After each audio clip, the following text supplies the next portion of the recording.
Hello friends, welcome back JavaTCoding, and in this video we will talk about the Java Lambda expression with the no parameter.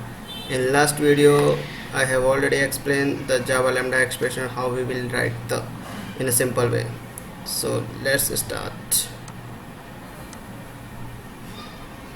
So here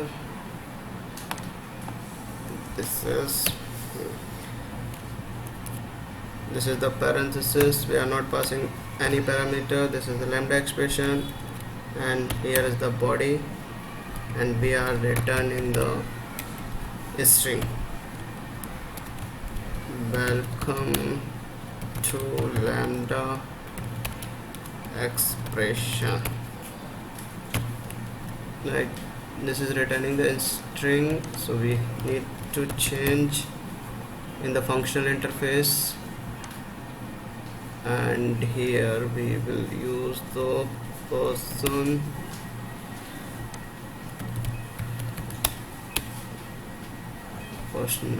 and here we need to provide the semicolon. So we are not passing any parameter. So this is the string, this is the lambda expression which is returning the string to the person function interface. This is the abstract method. We can take any name of this method, no need to match with the lambda expression. We can take any name.